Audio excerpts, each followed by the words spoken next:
I'm Zoe Delahunty-Light, and if you're interested in my God of War credentials, just know that I have my own life-size replica of Leviathan made of actual real-life wood and metal, so it was a no-brainer for me to start a God of War lore series. This is a super long part 1, so I'm going to get straight into it, but first, some warnings. This whole video is going to be rammed full of spoilers for 2018's God of War, plus I will be mentioning who some characters are ahead of finding out their true identities in the chronology of the game's narrative. So seriously, if you don't want spoilers, this video is not for you. Okay, this is the story of God of War. Deep in the forest, Kratos hews at trees with Leviathan. Bandages snake up his forearms, a beard obscures his jawline, and he wears leather armour over his worn crimson tiragaze, yet he's the very same Kratos who ravaged through Greece and battles the gods themselves. He's grown older since we last saw him, but he's no longer alone. Kratos has a son, the mother of whom has died. Leviathan didn't always belong to Kratos. It was his wife, Faye's weapon, but now she's gone, it's Kratos' time to wield Leviathan.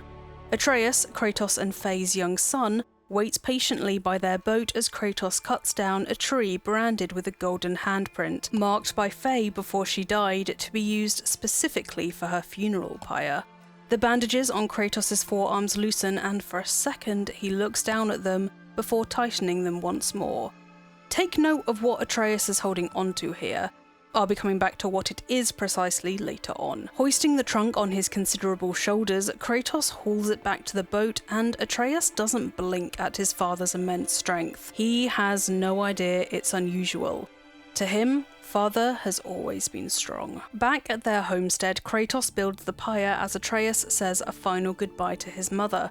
Wrapped in a shroud and decorated with flowers, her prized hunting knife ready to accompany her to the afterlife. Atreus lets the leaves he collected fall onto her body.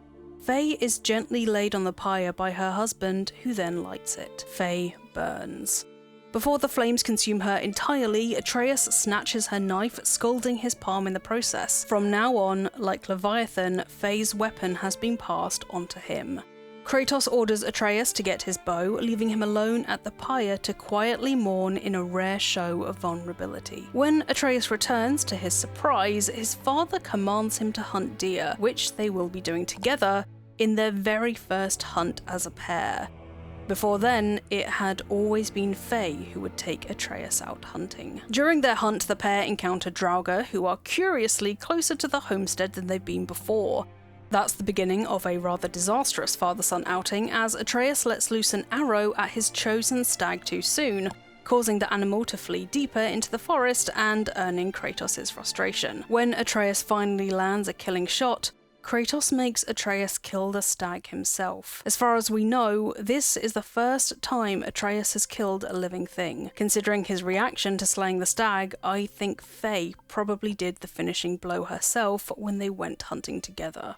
What would be a touching moment for Kratos to show his love for Atreus is disturbed first by toxic masculinity, as Kratos can't bring himself to even touch his son in comfort, and second by a troll. Upon its vicious death, Atreus launches himself at the troll's corpse, stabbing it frenziedly with rage that proves far too much for him to bear, and he collapses. This is our first glimpse of the sickness that's been haunting Atreus his whole life, but, according to Atreus, it's been a long time since he last got sick. Nonetheless, Kratos seems almost disgusted at his son's behaviour and weakness, though it's not Atreus' fault at all that he gets sick, deciding that Atreus is not ready for their oncoming journey. Unsurprisingly, Atreus' pleas to the contrary fall on deaf ears. The world has other ideas, though. Upon returning home, the pair find that strange new creatures are attacking their homestead. Instead of being the Draugr who overflow with the seething heat of Muspelheim, these things emanate cold from their skin, and are somehow impervious to Leviathan. They are Hellwalkers, and they should not be in Midgard.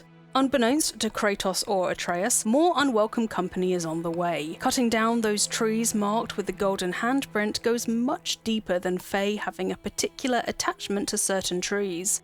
Those trees formed part of a secret stave weaved by Faye that shielded herself, her husband, and her son from prying eyes, letting them live a life of peace and solitude in the woods. By cutting down that tree and breaking the stave, Kratos unknowingly reveals their location to those who seek them. Faye knew this would happen.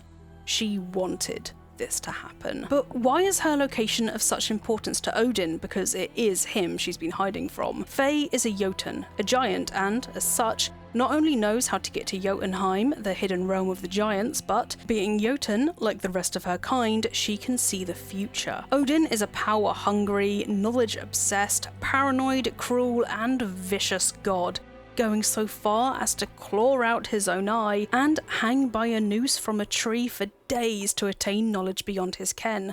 Yet, seeing the future, to his fury, remains out of his grasp.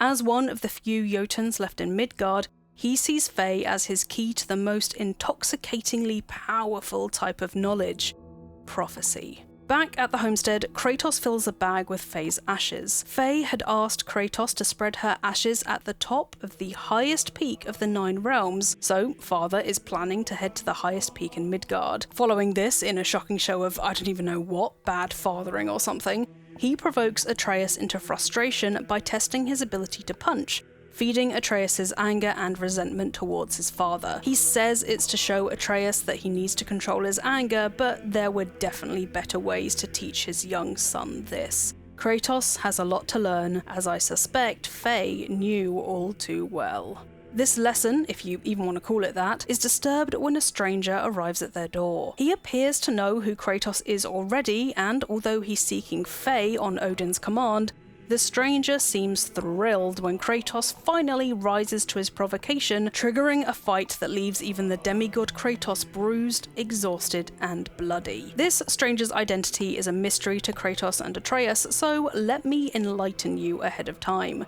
This tattooed figure is Baldur, son of the Aesir Odin and the Vanir Freya. Those 2 groups of gods are explained in a separate video. Baldur cannot be harmed, feel pain, joy, or anything really, and he cannot die. Why will be explained in an upcoming God of War lore video. Kratos kills Baldur, or so he thinks, for the first time, then he and Atreus get the hell out of there. Home isn't safe anymore, and regardless of whether Kratos thinks Atreus is ready, they have to flee and begin the journey to spread Faye's ashes together. Looking down, father and son see the broken stave around their homestead and realise why the Draugr and the stranger appeared. Atreus can't figure out why his mother would order Kratos to cut down the very trees protecting them, but you can see in Kratos' face that he suspects Faye knew very well what she was bringing upon them, and how it would force her stoic husband to take Atreus under his wing, and finally be forced to learn how to be a good father. The beginning of their journey has a lot of firsts, and I'll be honest, not all of them are good. Atreus kills his first human when they're ambushed by Reavers, the only appearance of human enemies in the game, by the way. But all those the pair slay come back as Hellwalkers. Kratos and Atreus learn that this is due to a sickness spreading in the land called the Desolation, which is making people come back as Hellwalkers. As people should be staying in hell once they die, something is obviously seriously wrong with the balance of the world.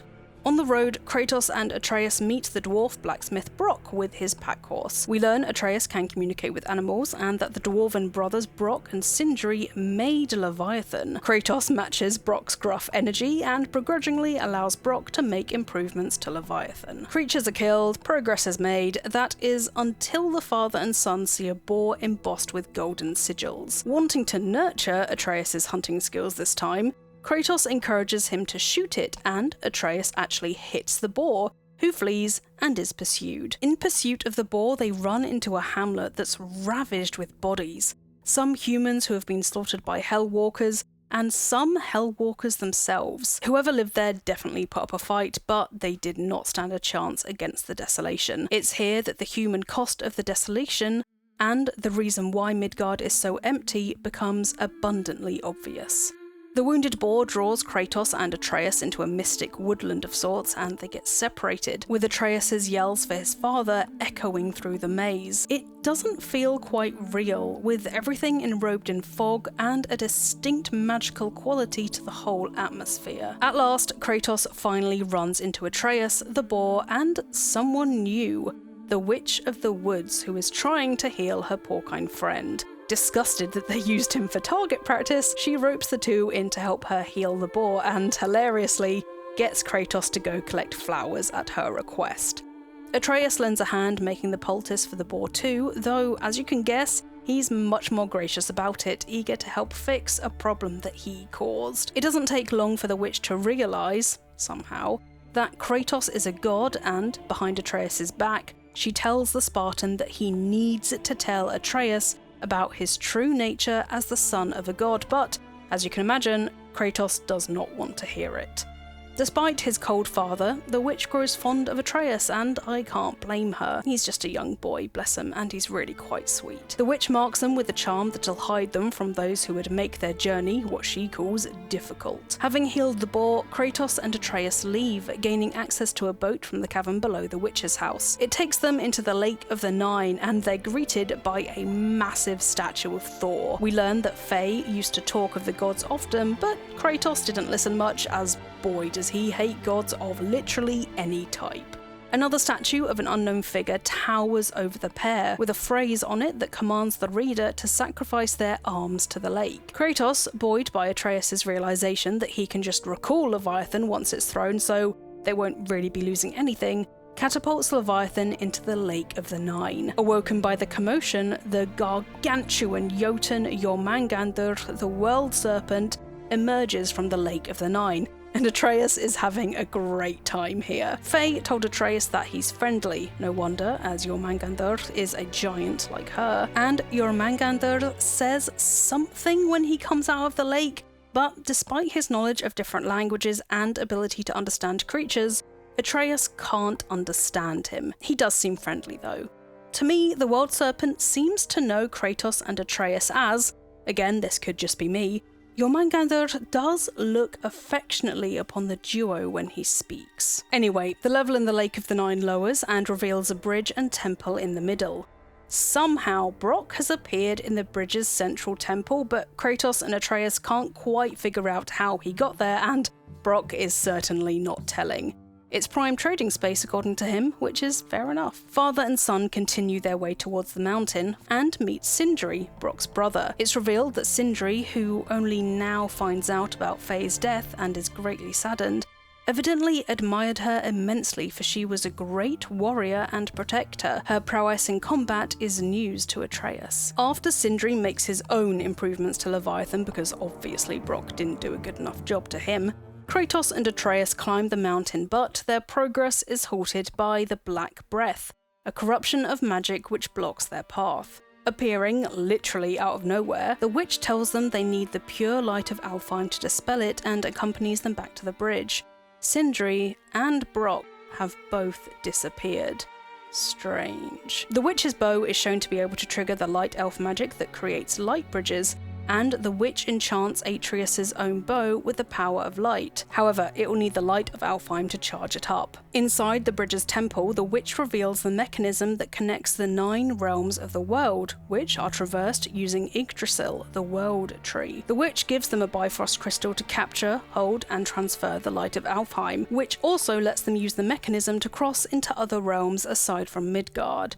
She instructs Kratos, once he's in Alfheim, to step into the light of Alfheim to restore the Bifrost's magic. Lo and behold, the doors to Alfheim open, but the realm's light is unexpectedly diminished, and before the shocked witch can offer guidance about why that may be, she's pulled back to Midgard by forces unknown. Although she tries to warn them not to interfere in something, she disappears before she can finish her sentence, and Kratos and Atreus are left none the wiser in a brave new world. Kratos and Atreus journey through Alfheim and get caught up in the Light Elves versus Dark Elves war, even coming face to face with Svartalfjörður, king of the Dark Elves, as he commands his remaining forces and doesn't take too kindly to 2 interlopers interfering in his victory. Atreus learns not to jump to conclusions about either side as he witnesses the final stages of war unravel, with the Dark Elves brutally massacring the remaining Light Elves who appear harmless and defenseless. Appear is the key word there. We're never told exactly why the Dark Elves hate the Light Elves so much, but I'm gonna get into that in another God of War lore video, so just put a pin in it. The Dark Elves have built a hive around the temple housing the light of Alfheim and seem to be feeding off of it. Once they reach the light, Kratos, just like the witch instructed, steps into the light of Alfheim and hears Faye calling to him. So bewitched is he by the vision that he doesn't want to leave, so tantalizingly close is he to seeing Faye again, but someone abruptly hauls him out of it. Atreus. Kratos' son is surrounded by piles of dead Dark Elves. Although it only seemed like minutes, Kratos has been gone for hours, leaving Atreus to fend off Dark Elves all that time completely alone. Christ alive. With the hive destroyed and the Bifrost recharged, Kratos and Atreus unwittingly let the Light Elves back into the temple, restoring their control of it. Svartalfheim attempts to get his revenge for restoring the light of Alfheim to the Light Elves' control, but is killed by Kratos, as you might have guessed. His last words are ominous. He says they've made a grave mistake. Only time will tell if Svartalfheim is speaking the truth. And that's the God of War complete story recap, part 1 all done. Let me know in the comments below who from God of War you'd like a lore video about, and make sure to keep an eye out for part 2.